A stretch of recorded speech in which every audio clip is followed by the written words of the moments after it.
So yes, guys. So if you want, like anyone wants to, you can open your camera, and then we will discuss about the about this cohort, about the roadmap and the curriculum of the, and what about the course and roadmap for this 10 weeks, right? And what we will build and what we are going to discuss in this 10-week program, right? Okay. Yes, cool guys. So the first of all, I just want to confirm you. My voice is correctly audible. Yes. Okay. Okay. Sure. Good to see you here, guys. We have 19 people, and yes, like this is the third batch of this Android Job Ready program, and like I am coming in this batch with like more power and more experience. What we have done, the mistakes in previous batches, I will definitely try to cover and like improve in this batch, right? And yes, like we have some people from the like outside India as well, and yes, it's a good to see those people as well. Now, first let me give you a brief introduction about me, then we will start from you one by one, almost like you all already posted in the group, but it's just we'll spend like 5 to 10 minutes on this, then we will start about the roadmap and curriculum and the some basic sort of the Android stuff, right? Okay. So the first thing is I think all of you come from the LinkedIn. So you know me, like I'm Azim Siddiqui, and I have 5 years of experience in Android. I have worked with multiple startups. Mostly, I have worked with the product-based startup. My first company was the Nagaro. Then after that, I have worked with the ShareChat. Then after that, I have worked with the Battery Smart, and then my last company was the Blinkit. So in the Blinkit, I have resigned in the April. So since the April to till now, I have developed like multiple apps. Right now, I have two production level apps that is published on the Play Store, and these cohorts we are doing. We are also having the YouTube channel, but I'm not right now active on the YouTube channel. So I am completely and totally give the full time to this training programs to the professionals, to the peoples, because like peoples are requesting me since a long time, like when I was in the job, try to create the videos, try to create the course. So that's why I try to do this thing. And what I have felt about after getting the testimonials, I'm really happy that I can like I can create some impact in their life or in their career journey, right? So about the tech stack, so I have 3 years, three more than 3 years of experience in the Jetpack Compose, and all experience in the Kotlin, MVVM architecture, MVI architecture, and yes, build a lot of apps in the companies. So in the Battery Smart, my work mostly in the three applications. So I have developed a TV application as well, then created a tablet application that is a complete event based application. There is no user interaction, right? And in the Blinkit, I have worked majorly on the like rider application part that the rider is using if you are ordering the food right now. Correct. So that's pretty much about me. Now, over to you guys. If anyone wants to go ahead and want to tell you about yourself and the expectation, the major part is the expectation from this boot camp, from this cohort. Then I just want to know you.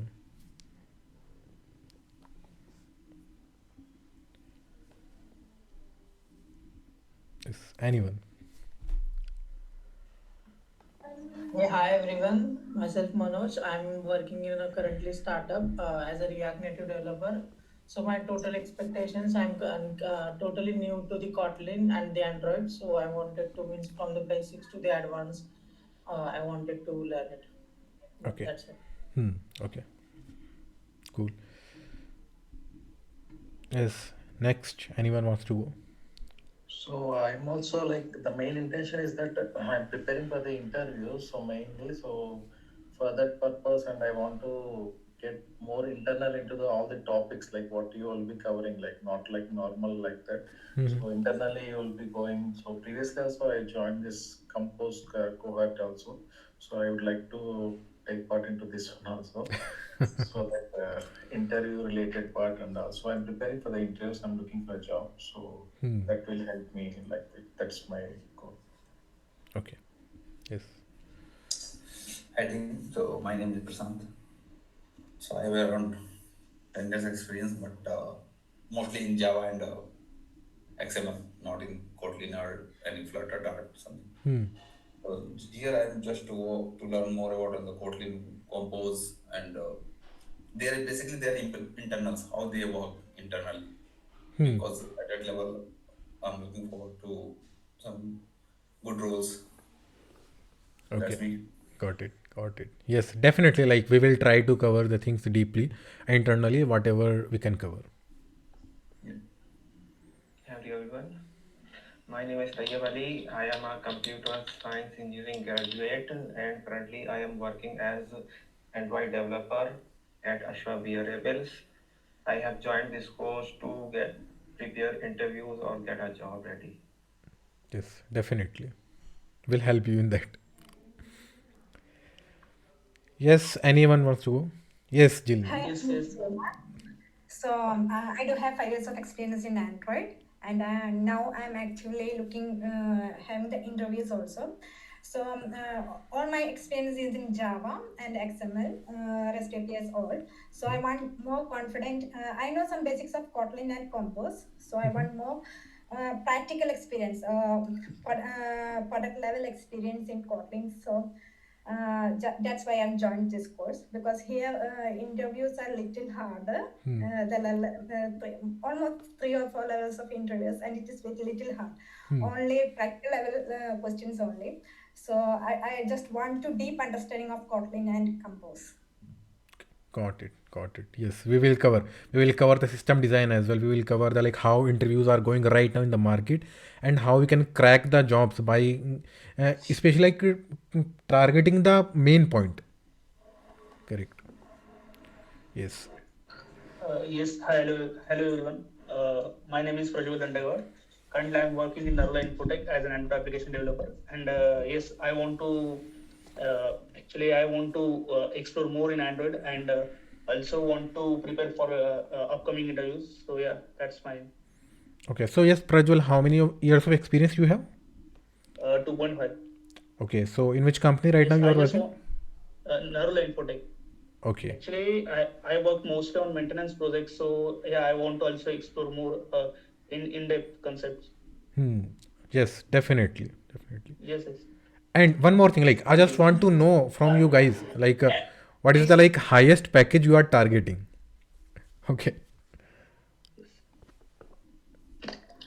Hi guys, my name is Deepak. I'm working for William in India, and it is a product-based company. And I have almost 6 years of experience that is completely into the Android. I'm here to learn the deeply in Jetpack Compose. Basics I know, but I haven't worked on that live project of Jetpack Compose. Hmm. So yeah, and also targeting some good product-based company to switch. Yeah.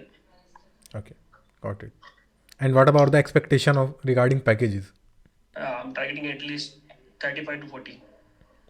Okay. Yes. Easily you can do. You can. Yeah, because currently also I'm working in a product-based companies. Yes. Definitely. Yes. Anyone want to go next?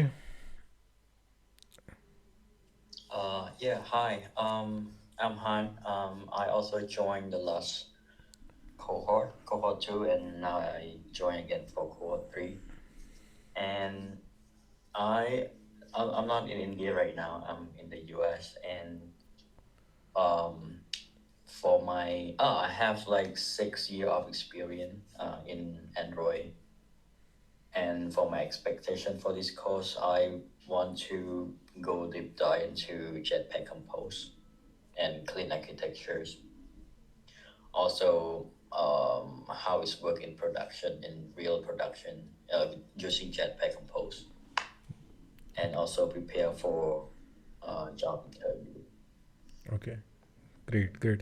And yes, guys, one more thing. Han just enrolled like 5 minutes before, because like Han is trying from the I think like 2 to 3 days before, but like due to some Yeah, issues in the reserve pay, like he is unable to enroll in that. Yes, great. but now I made it. Thank you. Yeah, thank you. Yes, guys, Yeah, anyone wants to go? my name is Mr. Naresh Kumar Mahananda, and I have 5 plus years of experience in Android application development, like Kotlin, Jetpack Compose, Java, and MBBM and clean architecture, dependency injection like it also I have explained that. But I want to like switch to service based to product based company. So how to crack product based company, because before 6 months I attend interview Amazon, so I am not able to crack. Okay, so I need a product based company. So So that's why I am what was the interested. reason? Yeah, you felt in the that you cannot able to crack the interviews in the Amazon. Yeah, I like system design.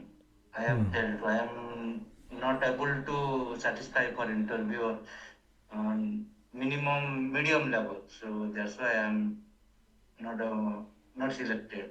Okay. Okay. YouTube videos. Yes, I have seen your some videos. Okay. Got it. Hmm. Okay. Yes. Definitely we will do. Hi So. everyone, myself Sadhna. Hello Dipesh, I'm also from Nepal and I'm a beginner. After a month of self-study, I want to transition from a beginner to a job-ready developer. I am taking this course to sharpen my Jetpack Compose skills and learn the specific technical requirement needed to land a professional Android developer. Thank you. Okay. Okay. Yes. Thank you, Sadhna. Yeah. Hi, myself Geeta. Actually, I have around 8 years of experience in Android development, and yeah, actually, I'm looking for the job change. I need to upgrade on this Jetpack Compose and all those kind of a stuff, and Jetpack Art, this MVM architecture and all those kind of a things. That's why I have joined this course. Okay. Got it. Yeah. Hmm. Yes, we have. I think we have done with all the people. Anyone is remaining? We have. I think Swapna we have, and we have also Ganesh. Yeah, hi, Ganesh this side. Yes, Ganesh. Yeah, my name is Ganesh More. I'm from Mumbai.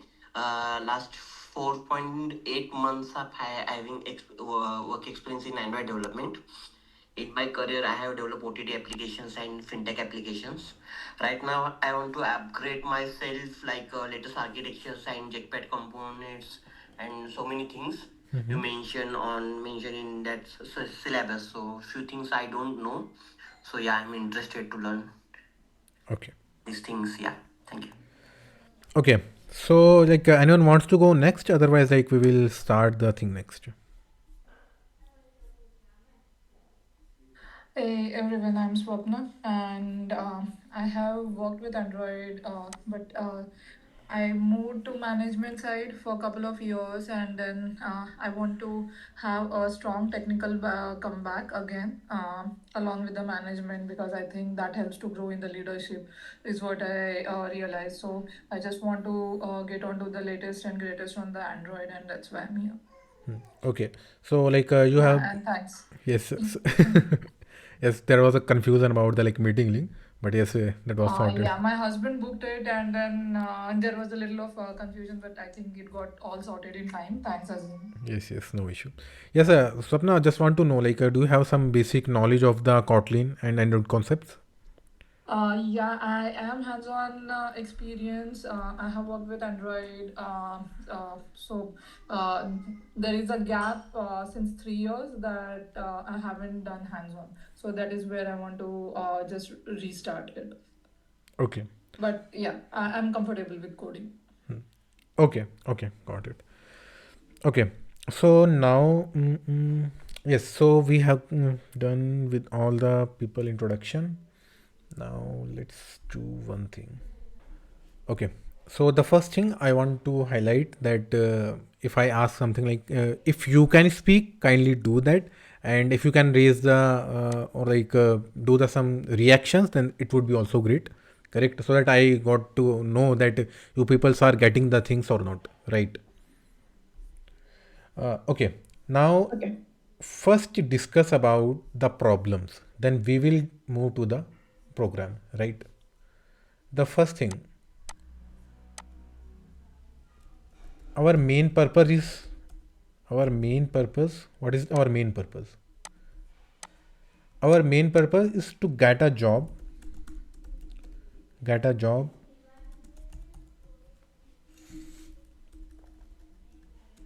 with good package, right? The requirement to do this: learning Android deeply, internals, Jetpack Compose, then system design, architecture, design patterns, right?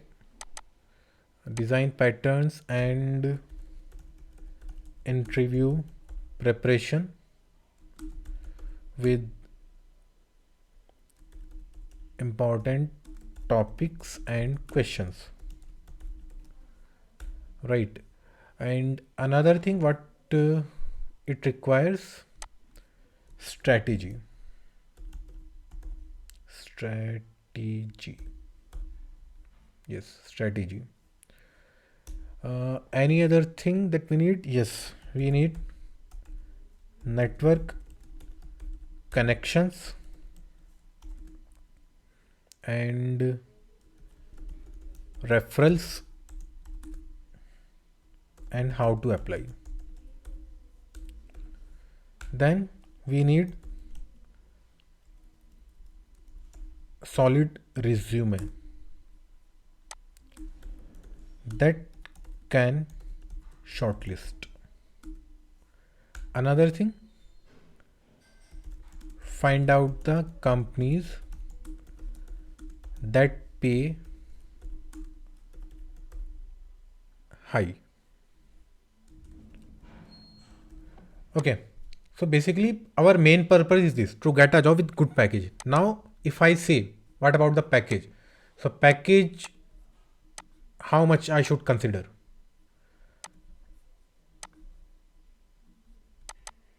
30. 30 Yeah, or minimum minimum, like let's give a range: 30 to 40. 30 to 40. Okay, and any range, any other? 55 around. Yes, what? 55 around. 35 around. No, no, 50 to 55. 50 to 55. If I talk about the base part, because like that's only the real money that comes in our hand. Yeah. If I talk about the base part, how much you are expecting at least? There was a delay. Too long of a delay, perhaps because 35. Okay, let's assume. 35. So actually we have here also like some freshers as well, some 2 years experience as well. Correct. So let's try to give the like feasible numbers, right? The feasible numbers I can count, like let's say 15 to 40. Okay, like it can be become to 50 as well, but it depends on our effort, it depends on our target, it depends on our strategy as well, right? But this is the realistic figure and realistic number. It's okay for you guys if we target these things? Correct? Okay. Yes. So why I am giving this number? Because like if I can crack in 4 years, correct, then you can also do. So I have cracked more than the 40, right, in the Blinkit, and yes, I can able to jump from the from 3.5 to 25 LPA in just 9 months. So that was my initial, and I can say the higher jump in my initial career, right? So if I can do this, then you can also do this. But yes, like it is not mandatory, because like everyone has different effort, everyone has different path, everyone has different mindset, different timing, and yes, I would consider the luck as well, definitely, because like it's my personal opinion. Like I'm not bind to you, or like I'm not saying to bind with my opinion, but yes, like I am believing in that, like whatever we are doing our effort, like we need to do our effort 100% or like more than 100%, but we must consider the destiny and the luck as well. Correct. So like the agenda of this cohort of this boot camp is that, like, to prepare or to groom or to guide you in a manner that you can able to crack a company. Now, if I go the market reality, let's say if you apply in 20 companies, right, only one or two company call you. Am I right? Yes. Yes, right. Correct. Now, yes, anyone saying something? Uh, Someone is posting comment. Let's add unit testing, instrumentation testing under the topics to cover. Actually, instrumentation testing is not inside this cohort syllabus, right? But yes, like after this cohort, we will try to take a session on this, correct? But it's not the part of this.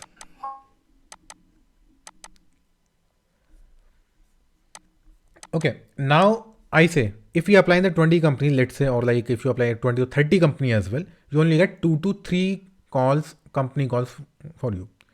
Why? Because like there are a lot of students or like lots of people is applying for the same position, and company having only 1 or 2 positions. So it depends on the people or on some criteria. I can say it depends on the salary bar or range, type of company that we are applying for. We are applying for, right? And yes, the skills you had and skill match with company JD, right? Because like some companies ask directly like about the that you must have experience with the exo player, correct? If you don't have work with the exo player, they don't shortlist you. Some company directly wants like you must have the experience with the jetpack compose specifically. If you don't have, like they will not shortlist you. Even you have worked with multiple companies, with product based companies, or like with 5 years experience, 7 years experience, but you don't have that skill, or you don't have the, or you don't know that concept, then your resume will not get shortlisted. So it doesn't mean that like there is some problem in you, right? Like you can explore the thing. If something you don't know, then try to work on that. Okay, yes, Dipesh, you want to say something? Bro, your screen is not visible, I think. Screen not visible? Meeting screen is visible na right now? The screen. Meeting screen is visible now. Yeah, your screen, no. Because you have shared no something notes like that. So right now I am just on this meeting screen. Don't worry. Okay. Okay. Thank you. Yes. So yes, that's about the market, basically market reality. So that is the same thing. So the first thing is that what you need to do,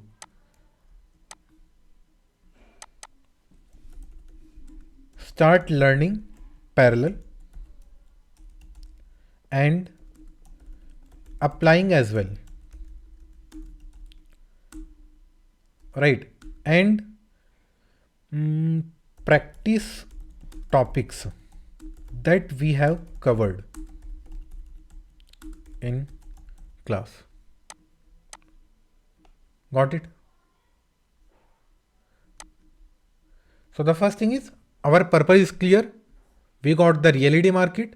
Now what is the solution for that? So solution is this: whatever the things, whatever the requirement for getting a good job, we are covering in this boot camp. right? We will cover all the things internally, deeply. But yes, one thing, some people's right now we have as a like a fresher, I can say, or some is from different background. Okay, so for that, because Kotlin is not covered, right? Is not covered in this cohort, because this cohort is designed in such a way to keep in mind that is it's for the like advanced Android, right? So the Kotlin and I can say the basics, Android basic, Android Studio basics or Android basics, like that are not covered. Like I will try to make the class in such a way that you will get all the information. But if somewhere you stuck, because I will ask you each and every point that you got the point or not. If somewhere you stuck, kindly speak out and try let me know that you do not know about that, right? And what I can suggest you, those who don't know the Kotlin, kindly go through a simple playlist of a Kotlin from a YouTube, right? And try to practice the Kotlin in the like weekdays, because the classes will run on the Saturday and Sunday. So you have a lot of time throughout the week. So in the first week, try to cover the Kotlin, and you can easily do. If you want my personal suggestion, you can DM me, and I will share all the things, all the basic resource in the group as well, right? Okay. Okay. Yes. Now that's about the thing. Now what we need to discuss here. So yes, it's a complete Android job ready program. Now why we give the Android job ready program, I have already explained, right? So classy will be weekend, on the weekend 8 to 10 p.m. and or like 9 to 11 p.m. It depends on the availability, on my availability or yours availability as well, correct? But like mostly 8 to 10 p.m. or 9 to 11 p.m. But if on any weekend like I miss the class like due to some urgency, then we will try to cover that class in the weekdays. Is it okay for you? Yes. Weekdays I have meetings, so that's a problem for me. Yes, we will try to ask in the group as well. But if something is really stuck, then yes, we will also do the recording as well. You can go with the recording, correct? But we will try to avoid this thing.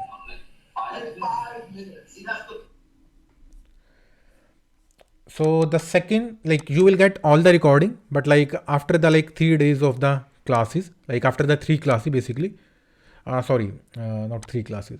Yes, let's say if I have a class today, then after the 3 days from today, you will get the recording, because I need to edit the videos as well, and the video size is also becomes too large.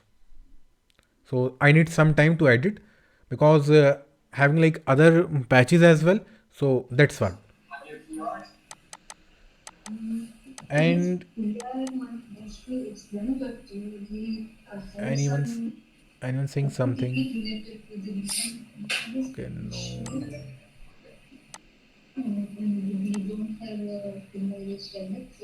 Prashant, can you please mute?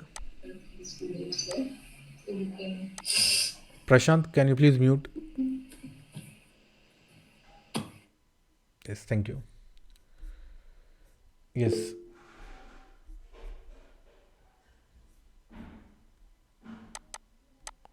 Kotlin recording that are created by you, because I'm totally new to the Kotlin. I am from the React Native background. Actually, I have not like planned any recording for the Kotlin. Correct. Previously, I have asked on the LinkedIn for the people like those who want some Kotlin cohort, but there was some people which is less interested.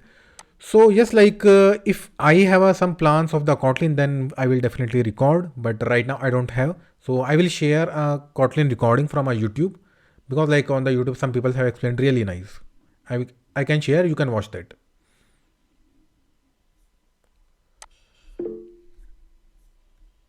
Yes, yes, Sapna. A quick question. So, will we be covering something like there is a concept of live coding? Like sometimes on for the interview, right? They give a problem statement and say that you develop this on using the Android Studio live. Now there is a little difference here, right? When you do the live coding, like you want to project how you are doing it with the clean architecture with the good patterns, plus also using but also you have a limited time. It is just 45 minutes within which you have to show the entire skill set, right? They would say like, oh, just show pull a list from tmdb and show the list, kind of thing, where you have to show page tree scrolling, you have to show your MVVM architecture, room database, or even the Dagger dependency injection, right? You have to show everything within the 45 minutes. Would you be covering the strategy for that as well here? Yes, yes. That's what we Oh, have designed this course, and we have a complete separate session for the machine coding, how we can deal with the machine coding, what things we need to remember while doing the machine coding, and yes, we have the separate session for that. Don't worry. Machine coding as well, system design as well. We have these sessions, right? sorry, so system design in the perspective of mobile system design, or the overall, even the where we get into the back-end architecture about edge and the databases, how to design it, all those concepts, or it would be limited to the mobile system designing. So it will be limited to mobile system design because the expectation from the mobile developers is to know the basics of the backend, but more about the mobile, because mobile system design is also complete a vast topic. Because like in the mobile we have the database as well, we have a local cache as well, we have a lot of data storage as well, files as well, correct, work managers, alarm managers, we have a lot of things in the system design, right? Correct. I completely agree. We have work managers, battery optimization, performance, everything related. But sometimes the expectation is, especially with,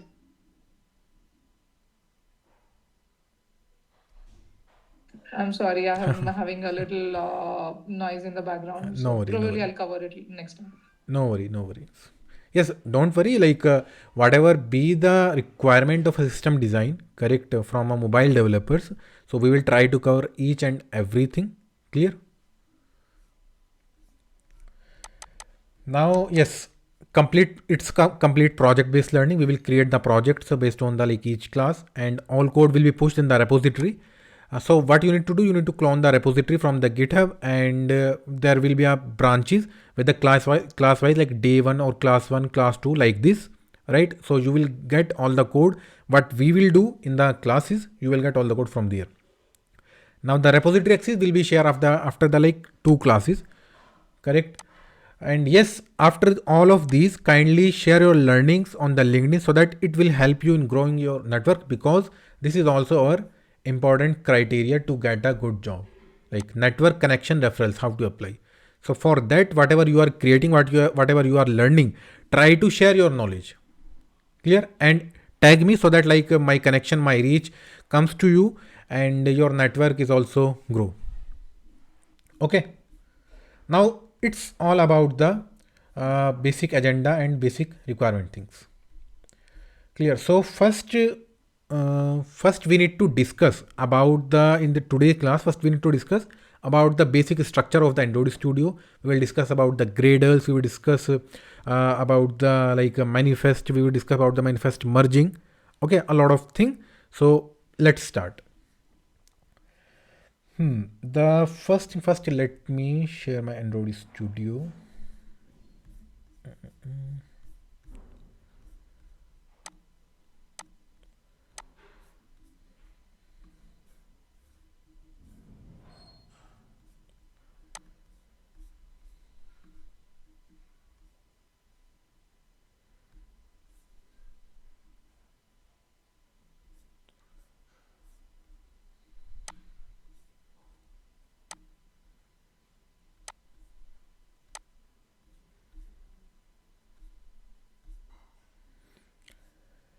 Is it visible?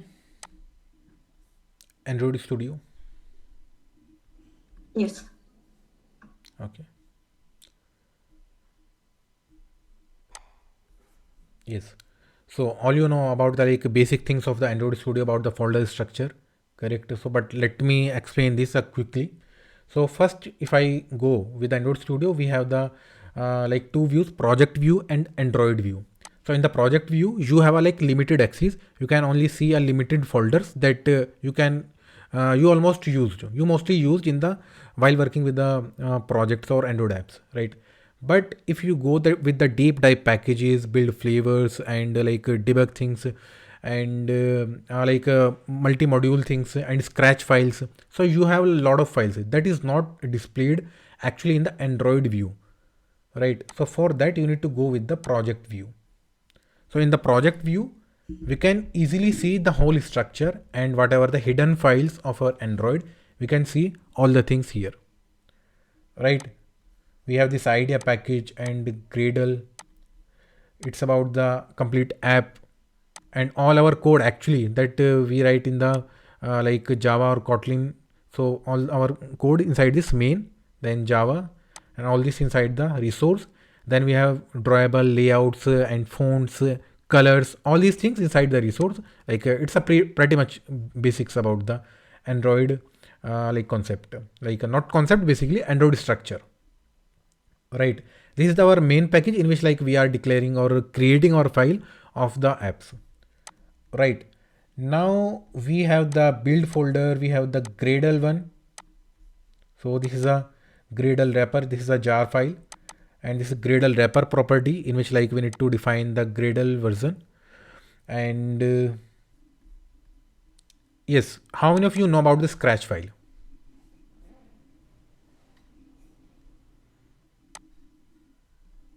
What are the scratch files?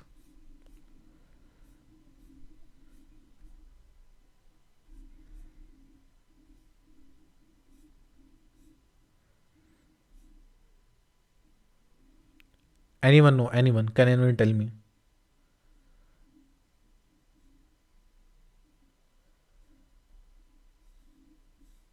No, sir. No idea. Okay. So actually scratch file are files like if you want to do some rough work or rough task or some text files or some notes. So we can create some text files, sorry, scratch files. So how we can create the scratch files? Just press the double shift. I am using my Mac. So in Mac, I am pressing the double shift and write the scratch, scratch, scratch, cra, yes, scratch file. If I click on this, create a new scratch file. Now I got a lot of basically format, XML, YML, right? So in any format or any type of file, I can create from here as a scratch file, right? If I can create the scratch file like this, so scratch text one, I can write the text here. So if you want to do some rough work in your code, then you can create the scratch files in the Android Studio. But these scratch file will not be visible in the Android view, right? So that's why you need to go with the project view. And if you have a build flavors, all the build flavors, build flavors and the JSON, Google JSON properties, you need to paste. Like if you have worked with the Firebase, so with the Firebase, when you integrate the Firebase, you need to basically add the Google service.json. So for that, you need to come inside the project view and then just go to the app, and inside here, you need to paste that, right? So this is about the scratch file and the project view. Now, yes. Is this scratch file a Mac feature? No, no, no. In laptop as well. Sorry, in normal desktop as well, or like Window laptop as well. We can create. It's not a Mac feature. I am just saying like it in Mac. Like I am pressing double shift. I think in Window you can also try by pressing the double shift.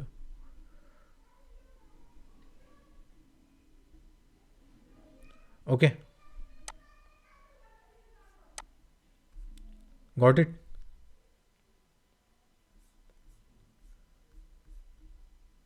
Yes. Okay. Yes. So the first thing, yes, it's under sudo feature. Yes.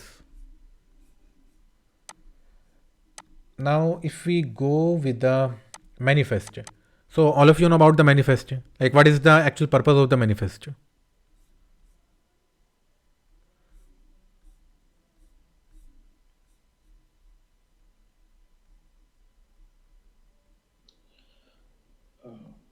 It's a heart of the application Provide where the you can permissions, able to the permissions. add the permissions and all those kind of stuff. Correct. Correct. Like in the manifesto, we need to declare the permission, we need to define the name of the app, we need to define the activities, and we need to define the like if I need to access the internet permission or like storage permission, any permission that I need to access my app, I can define the manifest, right? So these kind of things like app name, activities, services, broadcast receiver, and notifications, deep links that we need to register, and permissions that we need to register, all in the manifest file, right? So that's about the simple definition, or we can say it's kind of a like identity card of an app. Clear? So if someone accesses my manifest, like by some by some any way, so like he can interrupt my application, and that my code can be compromised. Clear? Now we understand the basics of the manifest. Now we all know about the src and the resource file as well. In the resource, whatever the layouts we design, so let's say this is my uh, in XML, in layout folder we use the XML files, our UI files, correct? But when you create a compose project, there is no layout folder because you don't need to use the XML files or XML UI, because compose UI can only be coded into the Kotlin file itself. So there is no need of the layout folder. But yes, remember one thing, while working with the compose, you can work with both. You, in a same project, you can use the XML code as well, you can use the compose code as well. You can open a compose file from a XML file as well, and you can open a XML file from a compose code as well, because compose is interoperable, right? So if you create a compose project, so there is no layout folder, and if you want to use the XML, so for that you need to create a layout folder in your resource package. Clear? Got it.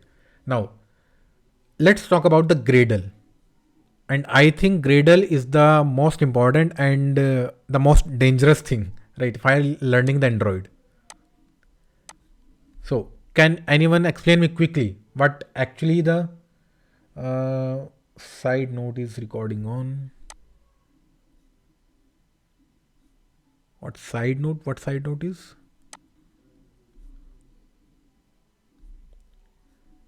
A quick question. I don't see a recording button. That's the reason that it's being recorded. Yes, recording is. It is recording basically. Yes.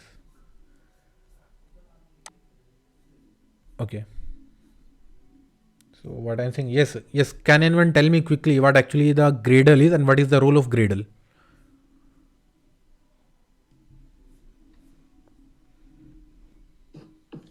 It helps in building the application actually. It helps in building the application. Okay. Anyone wants Yeah. to add any point quickly? It is a build tool that many dependencies we can add on app module of Gradle. Okay. Partially correct, but Gradle is something beyond um, this. manage dependencies and like package applications. हाँ अभी तक यही पता है. We all know this till now. But what actually the work of Gradle?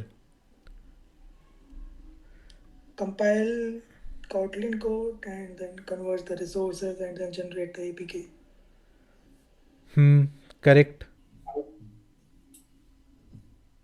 Yes. Anyone want to add some more point on this?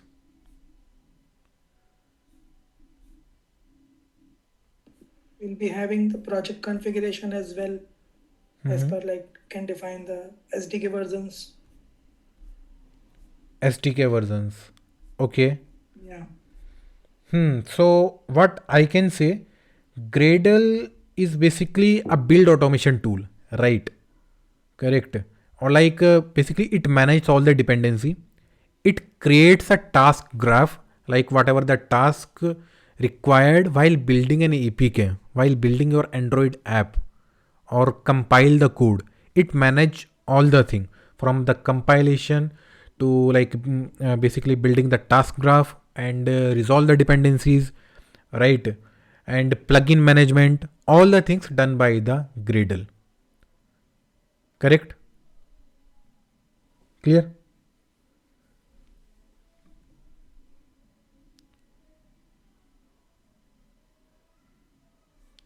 Now, let me explain you the Gradle execution flow. The first thing is this: what Gradle is a build automation tool, a task graph engine, a dependency resolver, or a plugin driven DSL. Right now, if I see what actually the Gradle does things inside. So, first, basically, Gradle has the three phase: initialization phase, configuration phase, and the execution phase. Right. Now what actually inside the initialization phase? So first we have the settings.gradle. If I try to check what actually the settings.gradle.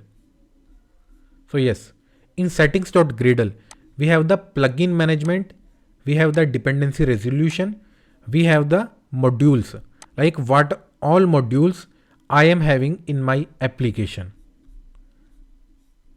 Correct. So now in the initialization phase, this whole setting.gradle is evaluated. All the modules is discovered that what modules we should Android app should include in this compilation of the code. So that all thing is done in the initialization. Then the configuration phase, all build.gradle files are passed and the task created and the dependency graph is built. Right. Now what about the execution phase? So in the execution phase, like whatever the task it is done here, so it finally execute these tasks like after parsing the Gradle, after doing evaluating all the modules, right? So it will find what actually the task it needs to execute finally to build the APK or like to build a final build. Clear? And it cache the build. Caching is also happens here.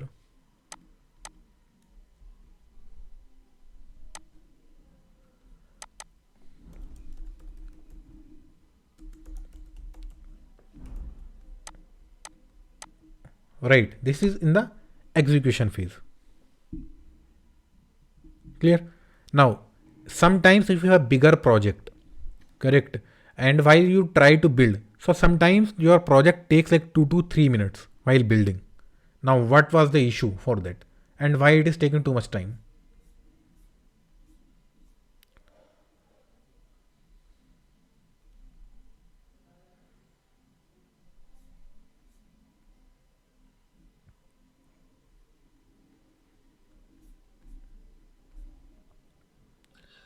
Because of so many files will be there, it needs to execute. It will take some time. Yes, we have so many files, but like, yes, Prashant, you are saying something.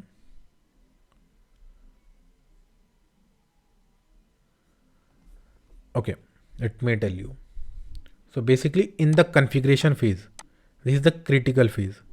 So while doing the configuration, if we have a heavy configuration files, like we have a lot of dependencies, correct, or lot of multiple modules, right? And if my build.gradle have a lot of configurations, like I have a build flavors, different build flavors, and I have a proper dependency management and like a lot of things we have.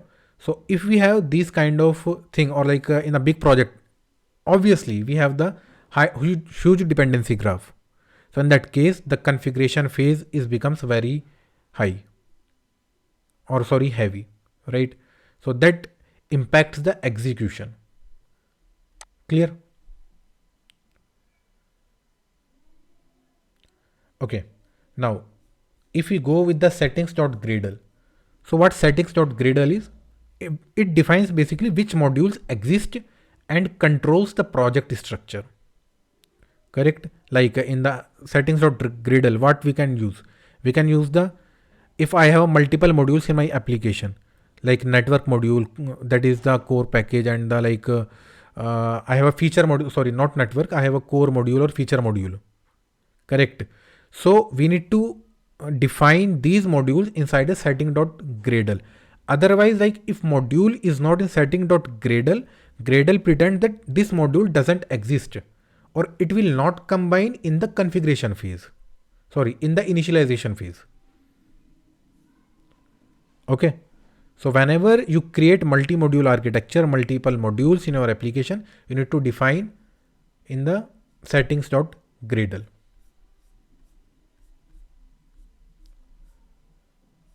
Clear? Now, if we go with the with this file, where this one? Yes, yes, Geeta. Yeah. Actually, what is a multi-module actually? Multi-module like this, if we have this is our simple module. Correct? So this is a simple app. But in big companies or big product based companies, you have a lot of modules. Like you have multiple modules like this app. Like if I have a network module, let's say, so all the network related things I can define separately in that module. If I have a feature module, or if I have a image or image library module separately, that only responsible to load the images throughout my whole project, and that module can be a custom image loading library. Clear? So in the big companies, they prefer to design their own module instead of relying on the third party libraries. Correct? Okay. So they can Yeah. create your custom module, and they try to do the things, let's say in a big companies, or I have like hundreds of features. Clear? Mm-hmm. So for that, they try to prefer the separate module, but only for the bigger features, not for a small feature. Okay. Yes. Yeah, like the feature will have separate build, Gradle, and manifest, all those kind of stuff.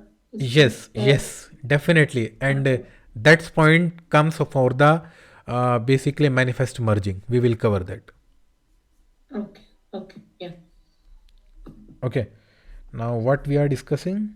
Yes, we are discussing about this file.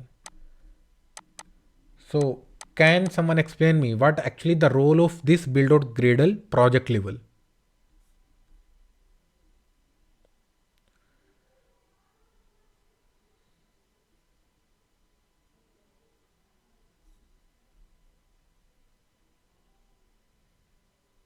Can anyone explain me? Where we can add the dependencies and plugins. Yes, we can also add, we can also adding in the build.gradle as well on the module level. Why we need this? Actually, plugins and all we will add it here. In all? Plugins. In all plugins. Yeah. In all plugins, no. Okay, let's understand this in such a way. Actually, it's kind of a like global plugin manager, right? Like basically this manages the like whole plugins, and yes, whole plugins globally throughout the application. Like whatever the plugins you write here, these plugins will be used by the whole application.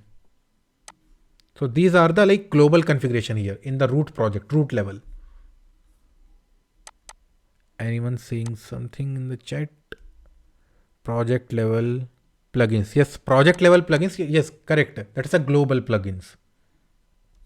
Okay, let's just say, like example, Android and Kotlin. These plugins will be used my throughout the whole application, or throughout my whole like modules. So that we can define here. Clear?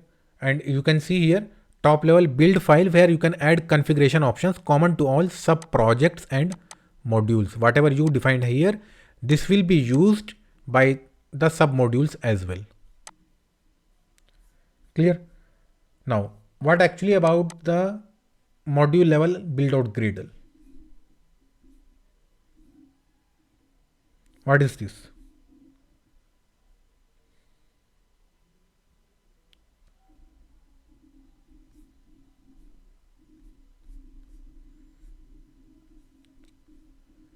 So basically, module level build out Gradle does Android configuration, build types, build flavors, dependencies, and packaging options. Now, if you go inside the Android Studio, you can see we have the plugins as well, right?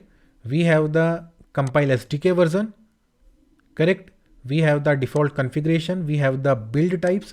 So right now by default it has the release type. Now you can add the debug as well, debug, release, these kind of things you can add. And based on the build types you can define the configuration of your app. You can define the build flavors as well, correct? And these are the build features. If you are enabling the compose, so you need to make the compose equal to true. And if you are enabling the view binding in your project, then you need to enable here. So these are the build features. You can add the JVM target 11 in the Kotlin options. Here is the dependencies. So you can use all the dependencies or define all the dependencies here. Now I am saying one term, that is the flavors, or I can write a product flavors, product flavors, or build flavors I can say as well. Now what actually these flavors means?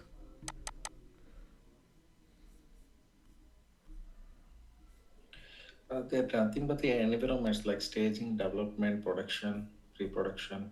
Will use like different environment variables for different environments. So what actually the use case of these build flavors, and what actually the need of these flavors? The purpose is like keeping the variables like instead of like how we switch, right? Like different variables, right? We need like in any reserve pay, any payment IDs would be there. It will be different for different environments, right? So we'll keep it everything in here. So that if we select any flavor or not run it, we'll get that variable and use that in the application. Okay, anyone want to add any point on this? To build a different APKs in the same Different, project. yes, different APKs. Okay, it can be, yes. Any other point?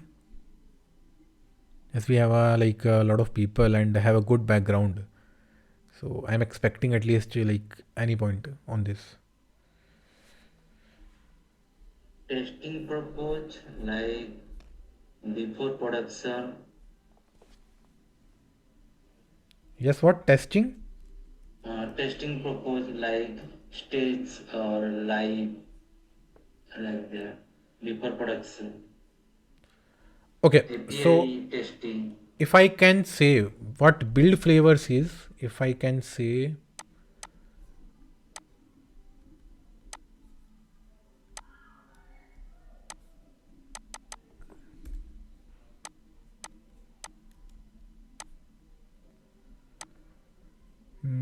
can I say like build flavors allows us to create multiple customized versions,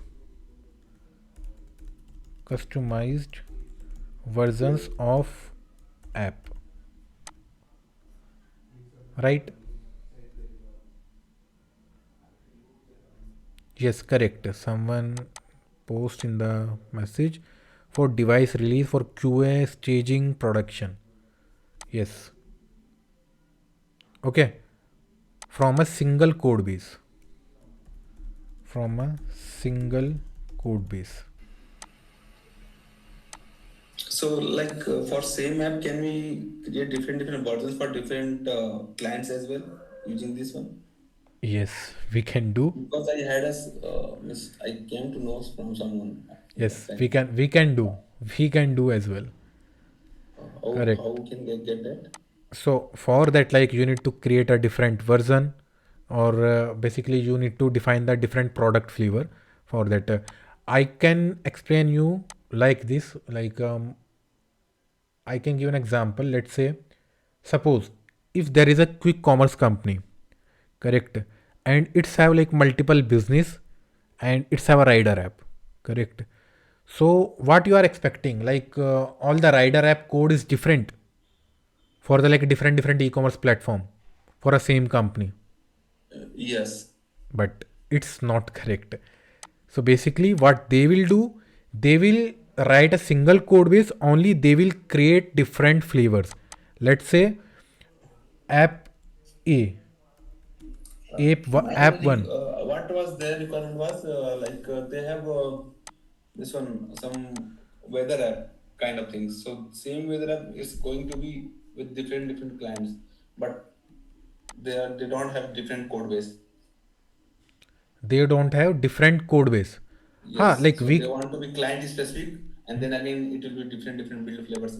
That will be different, but like like you client specific. in that case you cannot share the code base, right? They are not going to share the code base, but they are like same app going with the different you can say clients or I mobile can partners. I can say directly to you, if I have like Swiggy, correct, I can convert that app into the Zomato using the build flavor. You, Okay. now you got it the thing, because like in the build flavor we we got a flag. Based on that we can configure all the things, all the banners, colors, each and everything, right? Let's say I have a quiz app. In the quiz app I can have a admin panel, I can have a user panel as well. So now if I have a build flavor like admin app or like a user app, so by these flags I can create a different dashboards, different UIs, different screens, but behind these flags. Clear? Yes. So these are the really important thing, build flavors. Everyone is, it is clear to everyone?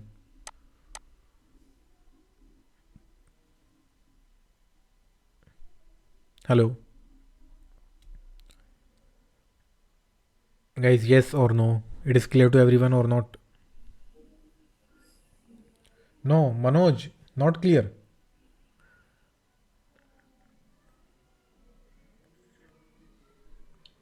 Could you please explain the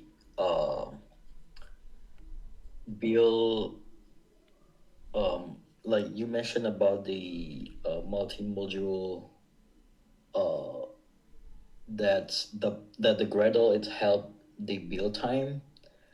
Like, d- like could you just explain like internal like how does the like manage the multi-module help to reduce the build time in Gradle? Multi-module, like you said that multi-module helps in reduce build time. Yeah, I mean in the first slide that you mentioned. In first slide where I have mentioned. Not first slide, but in the yeah, um, like create multi-module like app or call network or feature login. Mhm. No, it's not a build time, it's a build type basically. Build types, not a build time. Okay, but does the creating multi-module helping the build time? Yes, multi-module architecture helps in reducing the build time actually. Correct, but Yeah. like only when it is designed in such a way or in designed correctly, because like everyone can use the multiple module, everyone can create the module, but it's not necessary that everyone or every app has the like low build time. So there are some Yeah. best practices that we need to follow. We need to do the manifest merging, and we need to remember the child dependency, parent dependency as well. So there are some factors while reducing the build time in multi-module architecture. Correct. Okay. Like if you can see like how like multi-module architecture reduce the build time. So the first thing is that basically the incremental compilation at the module level basically. Like what does it mean incremental compilation? If you ask, like let me write a little bit here.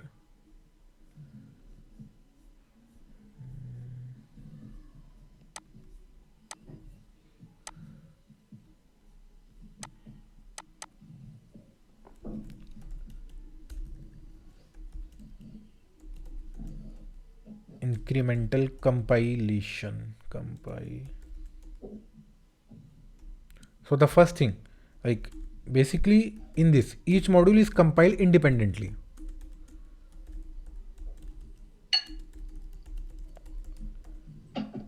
Independently. Because like we have a lot of module. So every module is compiled independently. If you change a code in a like let's say in any module, correct, only that module recompiles, and that modules depend on the like reused cached output, like whatever the output is cached previously, so that is depend on that, because like each module is compiled independently. So that is the like incremental compilation. And if I made any change in a single module, it doesn't affect to the compilation of the other module, right? Only that change module will be recompiled. So that is the main principle of the multi-module, or the major benefit of the multi-module, because all modules compile the separately and independently. Okay, now second thing, what can be uh, um, second, yes, second thing, it's about the cache as well. Cache, yes, build cache, I can say build cache. Right, now what is the build cache?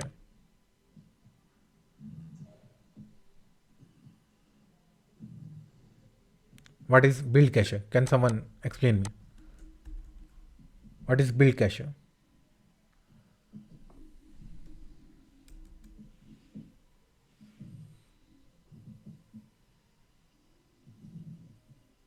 Let's say like I have core module, I have network module, and let's say I have a any library module, or not library, because library can be changed. I can have a network core, or any, let's say any image loader, that is not changed, or like I can say analytics module. Analytics, let's say I have these three modules, correct. Let's say I have 10 modules, but among 10 modules, these three modules are the stable module. Now what is stable module? Stable module means module that cannot be changed or change rarely. So that are the stable modules. So let's say if in the first initially, if my APK takes the 1 minute for the whole compilation. Now whatever the output, whatever the compiled result is developed previously in the first time, it will be cached. So that is the build cache, because they are not changed. They like core module, network module, analytics module is developed once. We don't need to change on daily basis, right? So that is cached already. So that helps in reducing the build time, correct. And with that we also need the CI/CD as well. That will also help us in reducing the build time. CI, like if we have the like, CI pipelines for building, so CI builds, correct. So these kind of things we can have in the like build cache. Okay, it is clear to everyone. Can you explain what is caching? Caching, caching, should I explain? Okay, can anyone explain me like what actually the caching is? Can anyone? It is almost like a bookmark. Yes, what? Like bookmark option is there, right, in a browser. Means so we no need to. It's a suggestion. If I save it, like it will show me the pages without. I mean, so how can I say? Like a bookmark, I can say it as a catching. Means no need to get it from the server. It is storing in the device or something like that. So simply what I can say, caching So is a basically, yes, Prashant, go ahead. yeah. So pressing is like something which is very hot. It's like we need it very frequently.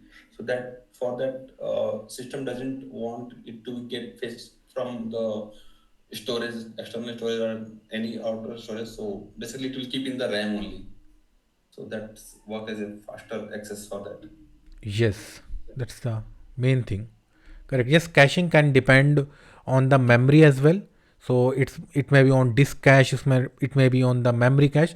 So memory cache is basically faster, that is the RAM.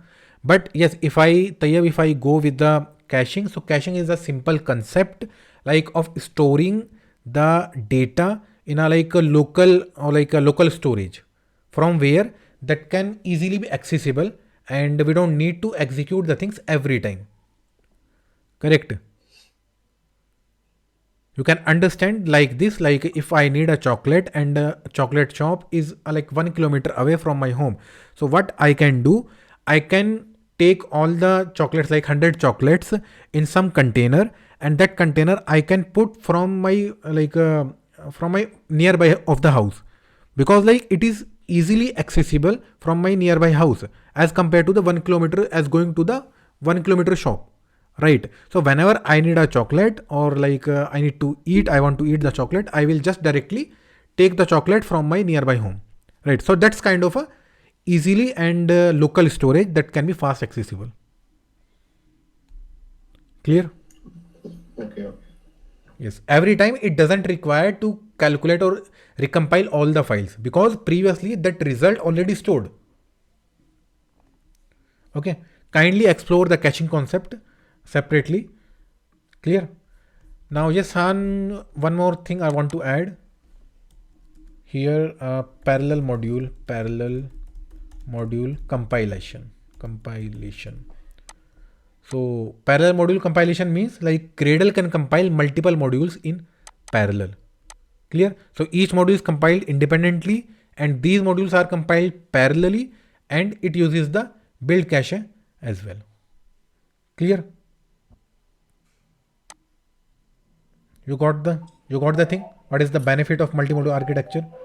So now in Flutter or something, we have like hot run and cold run, something like That that, is right? also the caching thing. That is Kind of. some, yes, sir. Hello. Yeah, I'm making sense here. Like some hot fix or hot run, something there, right? So if there is change, suppose like if we change in the app one line or two lines of code and we run, so it will not compile all the app again. It will just run from there. Exactly. It will not compile all that because all the code is already compiled. Only a single Yes. file or single line is changed. So it doesn't require to compile all the app again. Clear? Okay. Now one more thing I want to add. I can add one more thing, that is the, because when we use the multi-module architecture, so in that, like each module is created separate its jar file, separate if it is library it creates separate jar file or like dot aar file. Correct? And yes, and what is the benefit of this? Benefit is this, like I can say, what I can say like faster processing.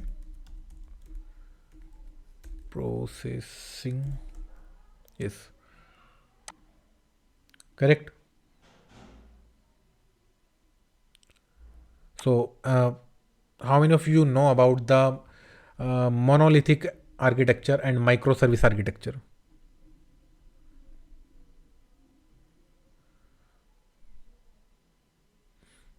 Yes, monolithics means like we only have the simple module, single module, and all the code is tightly coupled. But in the like microservice, each separate thing have a separate microservice. But that's about the backend part. But now if we try to uh, basically see in terms of the Android, so we have a single module or like multi-module architecture. Clear? So single module, like we have a like a bigger class path for the execution of the desk file, right? So for that, it is slower to creating the complete dex file. Now what is the dex file? Can anyone tell me dex file?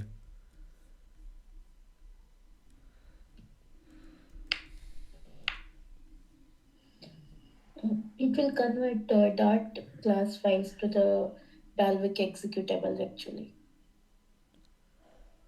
Okay, and what is the role of dex? Mm,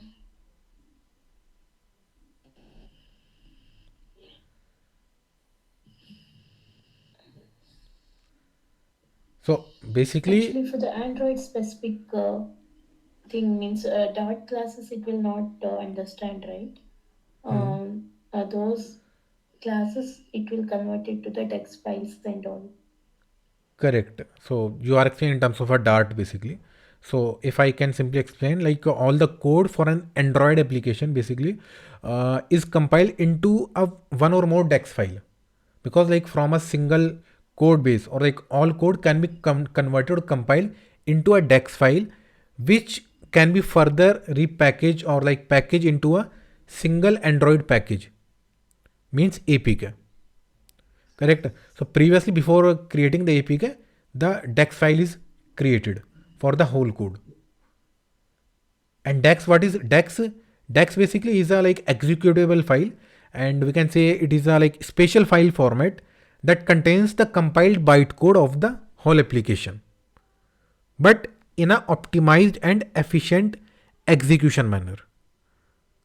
Whatever the extra files, extra things we have, so it doesn't have all these things. It have only the required files, required code, required functionality or feature files.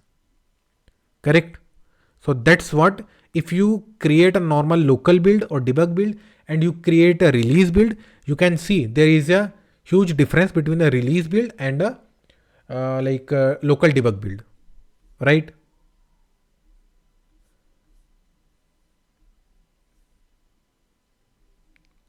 Clear? What is a multi-desk dex actually? Multi-desk, multi-dex. So what is single Yeah. dex? What I have explained single dex.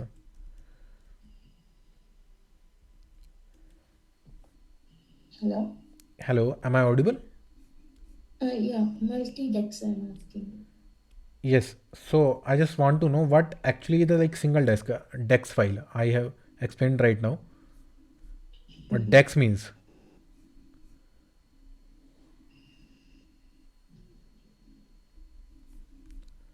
Okay, let me explain this multi-desk in a simple word. If I can, multi-dex. Correct. So multi-dex, I can say, it's kind of a mechanism, and like that Android follows basically to use more than, I think, there are some number of methods. Correct. I think like some 60k. 64 MB. Yes, what? I guess it's a 64 MB, no? 64 MB. 64 KB. 64 KB. Yes, I need to check for that. But yes, it has some numbers exactly. Correct. 64k some methods, method reference. Correct. So it's a mechanism that Android follows to use like these number of methods. Correct. And like Android platform basically uses the DEX files to package the application code that I have explained earlier. Clear? So what I have explained, what is DEX? DEX is a simple file, I can say, or the file format that contains the compile code that is, or yes, that is executed by the ART, Android runtime. ART means Android runtime. This is a DEX file only. this one. Dex is this one, correct? And multi-dex is a mechanism only.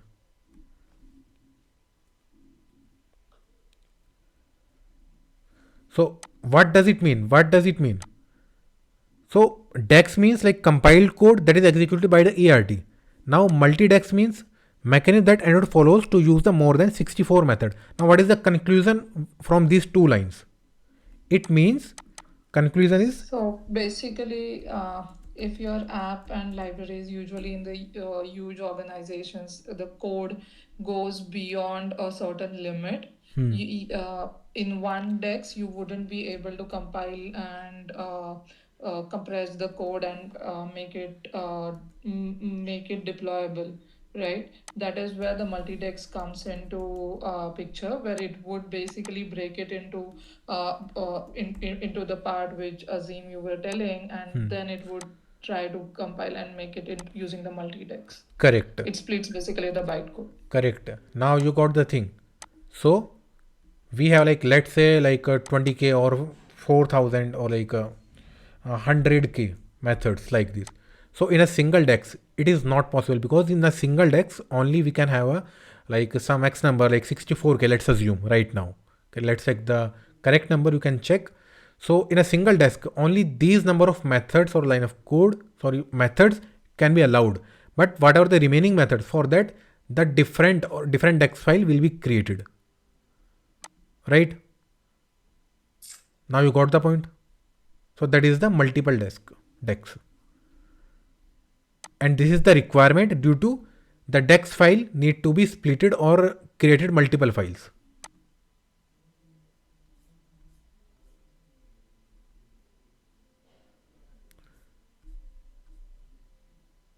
Okay, it is clear to everyone.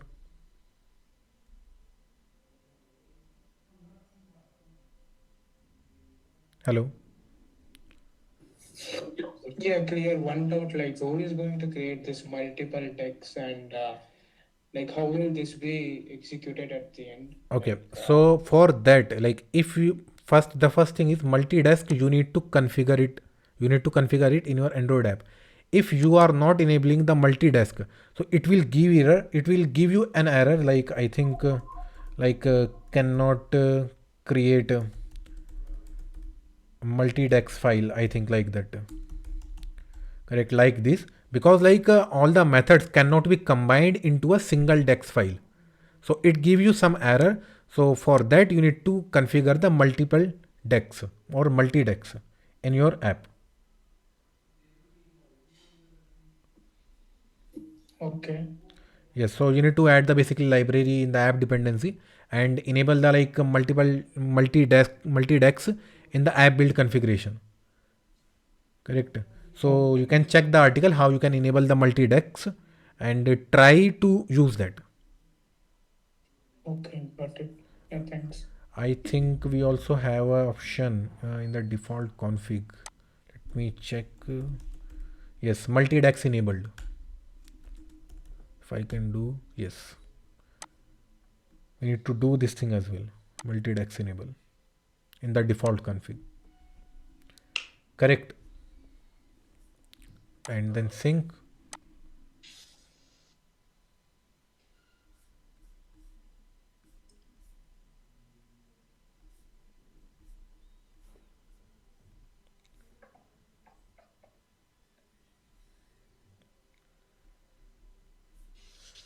Okay, so we have got the multi-dex. Now one point I want to add here. Yes, Han is asking.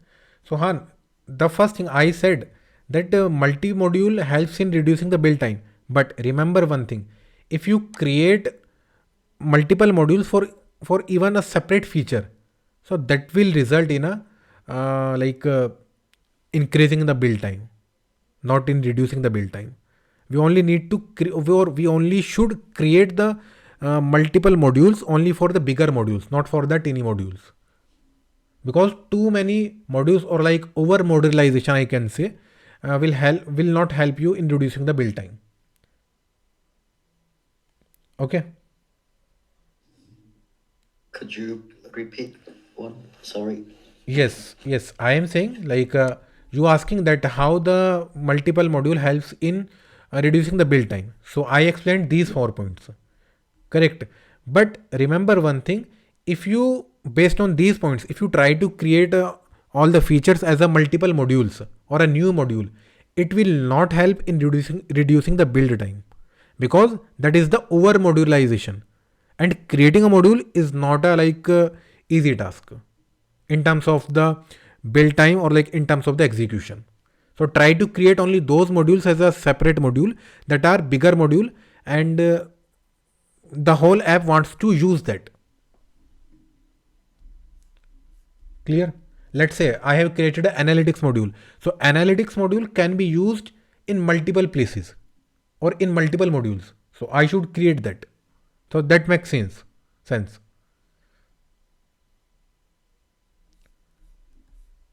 Yes. Clear? Okay. Now we have covered this. Anything we have remaining? Yes. Now covered this module level. Now yes, we have the manifest merging.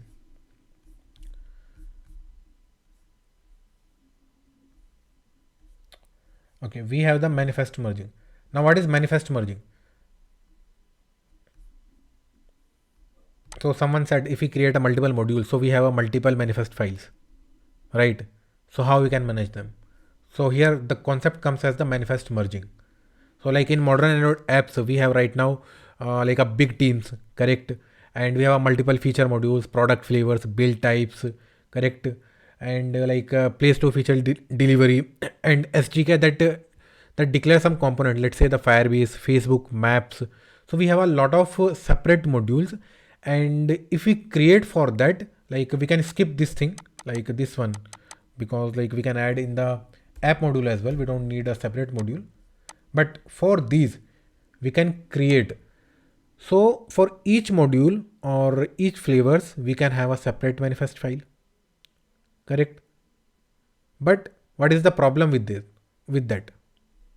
Android runtime requires exactly one final manifest file for single APK or a single AAB. So how it manage? Like let's say I have multiple modules. So there I have one module of library module, correct? I have one module for feature module. So let's say library needs to declare all the services, broadcast receiver, content providers, permissions in its manifest file. It's a separate module. Now let's say I have a separate module that is for the feature module. In feature module, I can have activities, permissions, and the fragments, any notifications. Then those permissions I need to define in the feature module manifest. Right. So if I have different manifest, how I can merge that? So for the manifest merging, we can use the AGP, Android Gradle plugin. Correct. So that use the manifest merger tool. So that merging is possible by the manifest merger tool. Clear? Now what is the priority of merging? Because this is done by the AGP. So what is the priority? So the priority of the manifest merging is that like higher priority overrides the lower priority. You need to understand this point. Higher priority every time overrides the lower priority. Let's say like I have a on top level, I have a app manifest. Correct. Now I have a any build variant manifest, or I have a any a different build flavor manifest. Let's say I have a stage flavor, I have a production flavor, I have a any test flavor. So each can have the separate manifest. So but on these manifest, my app manifest will be override, or my app manifest will get the priority. Right. Correct. Like I have a separate feature library feature, separate dependency manifest. Now what is, why this order exists? Why this order exists? Because like if we don't have this order, so as a developer I don't have a full control or a full and final control on our manifest or the dependency resolution. Now if I have this highest to lowest priority order, then I have a control to modify the dependency, modify the permissions, or to add the permission from the child level to the parent level. You can understand this with an example. Let's say if a library breaks your build, you have 4 modules, 5 modules, in which there is a library module. Correct? If a library breaks your build, now the quick fix is that the fix always belongs to the app manifest. So instead of directly change into the library manifest, directly go with the app, because app manifest will override the library manifest. Now you got the point. So if you are facing some issue in the sub module, so instead of changing the sub module, try to override the dependency or try to override the permissions of the parent module. Clear?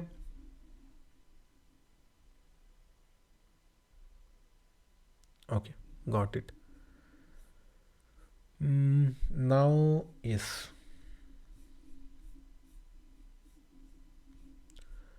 Now what? Let's discuss about the APK and AAB. So APK means like a final installable binary file, right? And AAB means like a publishing format that Google Play accept or generate for the optimized APKs. Because while publishing the APK on the Google Play Store, so it only asks you to submit the .aab file, right? Or bundle file, I can say. That should be signed bundle format. Now, what is the signing process? So, can anyone tell me what actually the signed build or unsigned build?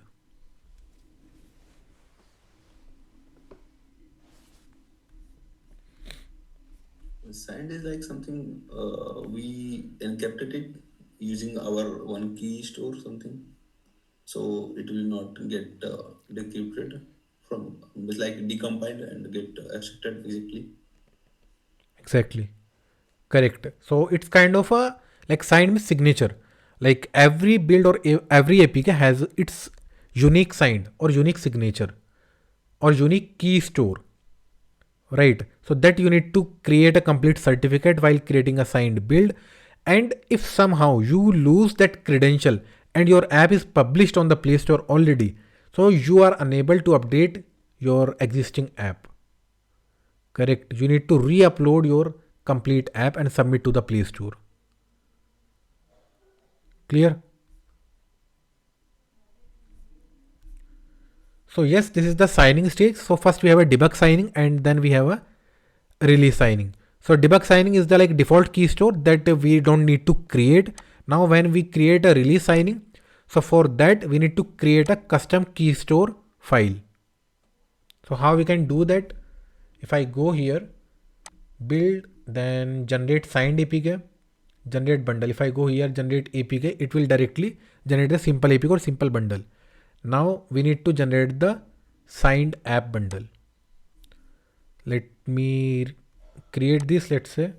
Then I need to select the path, choose the path, then select the password, type the password, then key allies that require basically while creating a sign build, and the password. So I would suggest every time do this remember password so that you do not forget or you do not you do not store it anywhere.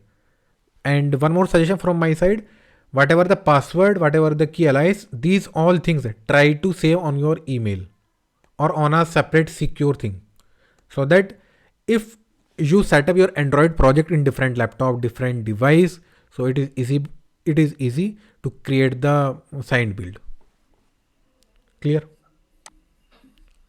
So what's the difference between here the APK and bundle? Like bundle, what it contains extra packages or? No. Bundle, I can say it is the most optimized version, or the bundle size is very low as compared to the APK. Yes, .aab. .aab means the bundle. Clear? And that's what Google Play Store only accept the .aab file or bundle file. Okay, so here one query, like when you download some APK, right? So it's going to be downloaded based on the our phone configuration. Hmm. That particular components are going to be downloaded, right? Not the, like suppose if my app is supporting different devices, Hmm. so it's going to be when I'm downloading for S24, it will download for S24, right? Hmm. It's like specific architecture of that one device. So how it's basically work? Like if you are saying that ABB is very small in the size, Hmm. so as per my understanding, it was like that APK was like complete things, and then we when you download that time it will be downloaded. Like ABB was the complete package, and when you download specific APK will be get downloaded. Okay, let's understand this in a way. Let's say, like, you have a JSON file of 1 MB, correct? Okay. Okay.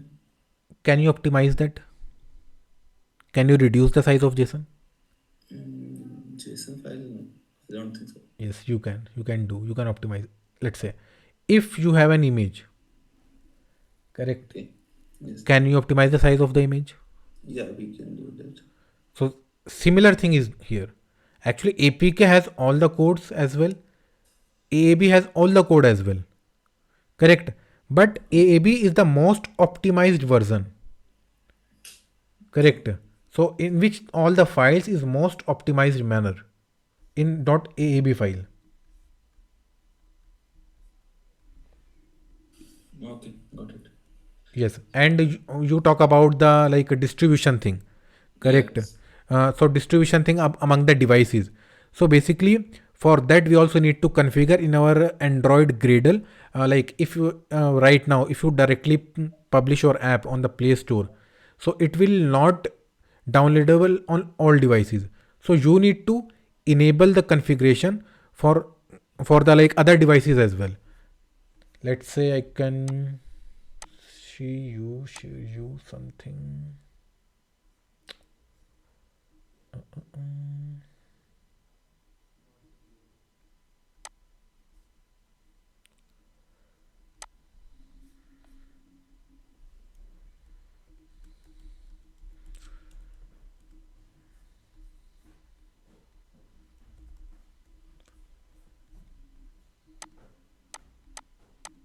It is stuck. इसमें क्या हो गया? It is stuck.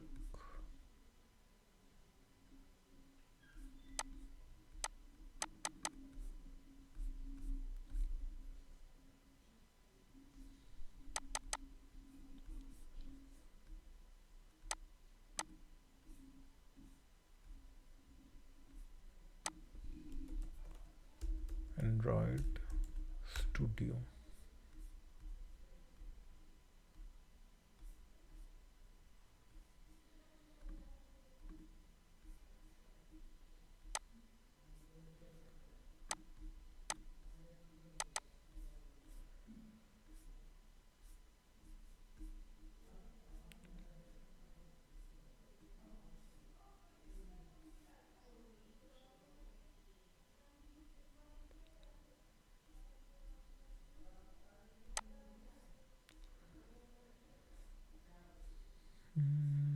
There one I configured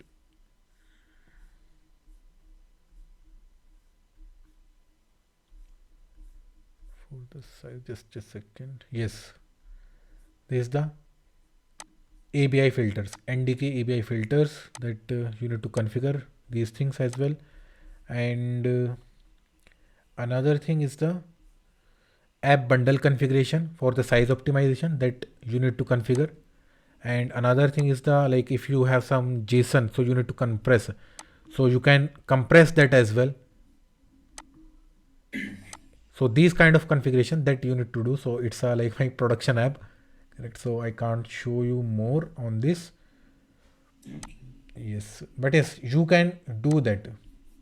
Yeah. Let So me. how you explore these steps, like where you So came to know actually, about it? yes, actually, I have seen in the Play console that my app is not is unable to download on some devices. Okay. Correct. Got it. So that's what I have explored. So for that you need Okay. to add the NDK and ABI filters for to allow on the like all devices and all versions. Okay. Nice. Yes. So that you need to add and a like NDK or a ARMBI whatever I have show you. So that actually the like CPU architecture. Correct. Like Okay. I Yes. can Yes. write here the CPU architecture. So we have the like ARME ABI.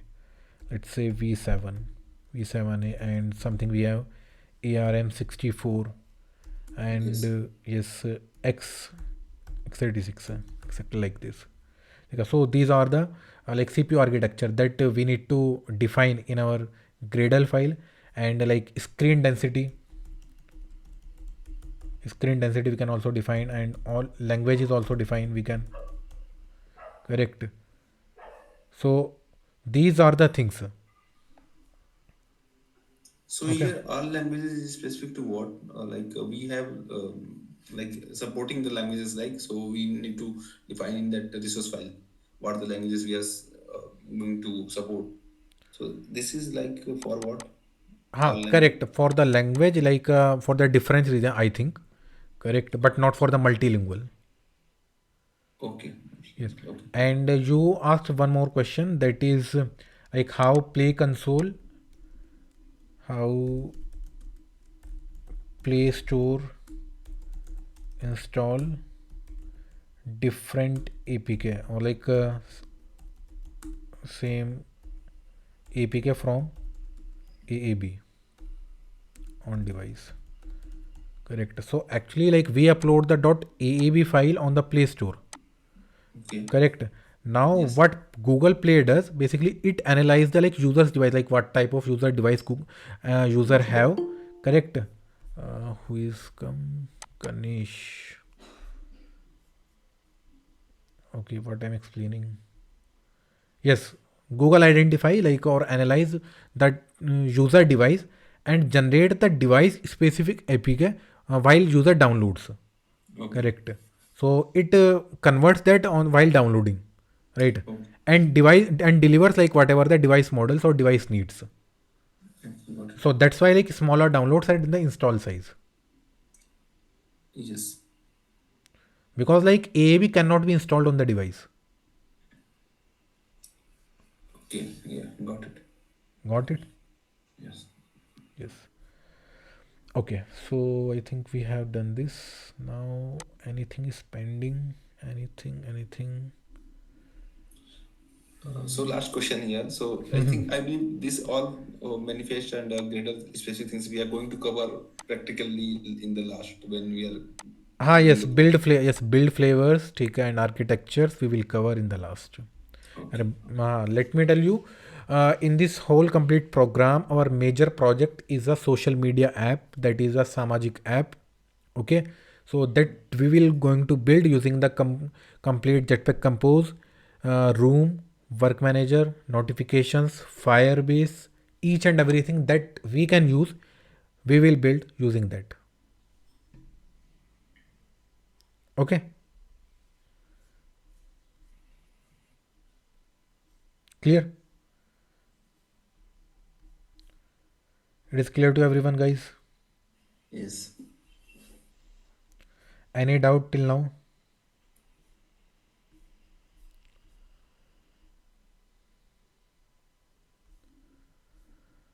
All thing is clear. Whatever I have explained. Yes. One thing I want to explain more. That is the macro. What actually the macros are. So how many of you know about the macros? Macros are like something in C language.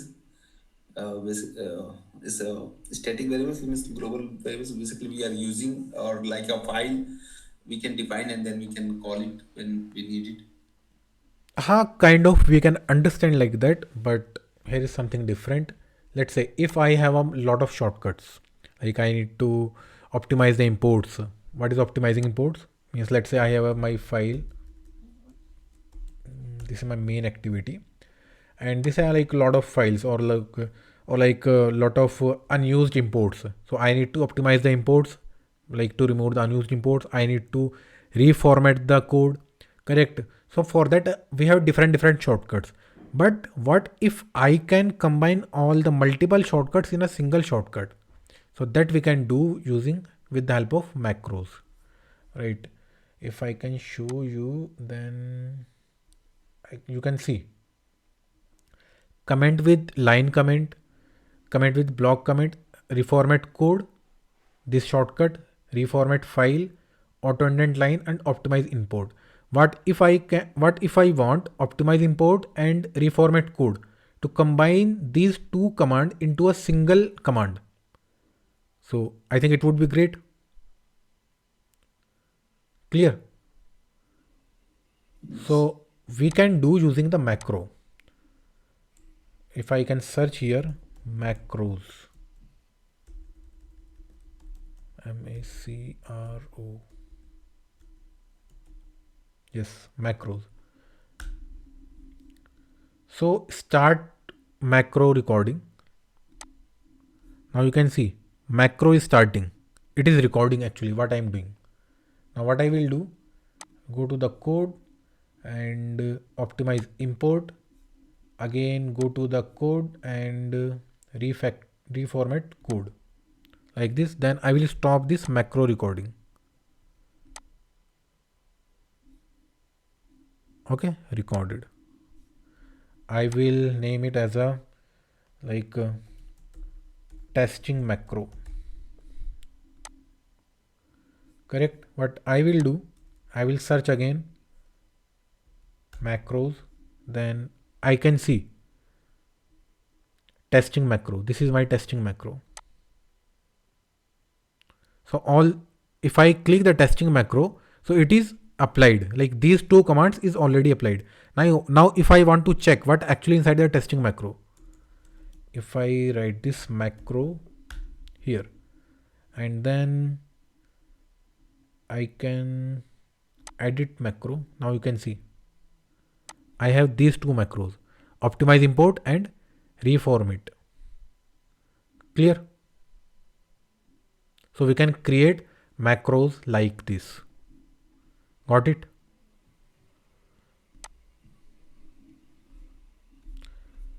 Clear to everyone? Yes.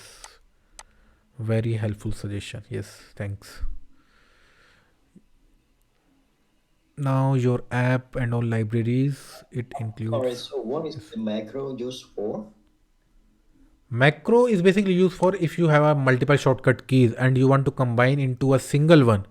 So instead of remembering all the shortcuts at a time or applying all the shortcuts separately, so you can create a single command or single command you can create, and that command we can say as a macro.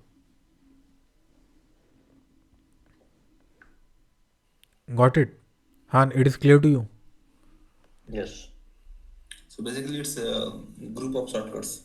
Yes, group of shortcuts. We can say a group of shortcut. Let me add this point as well here.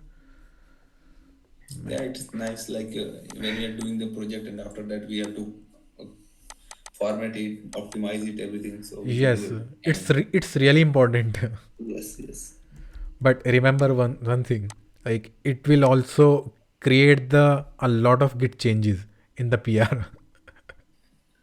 We can Like ignore it, right? In the Git.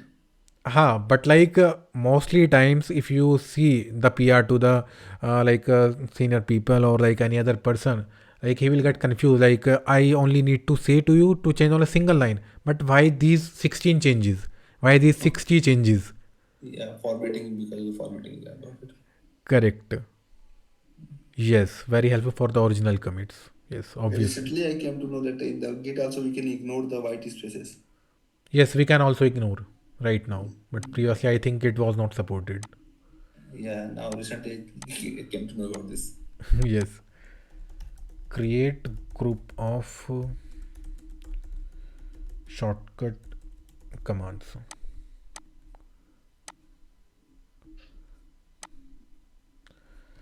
Okay, so I think so. We have covered a lot of thing. Whatever I should cover. Anything is pending? No, I think the it's pretty much okay for the like first session.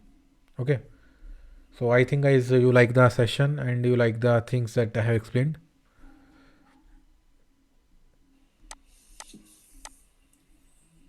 Yeah, it was helpful.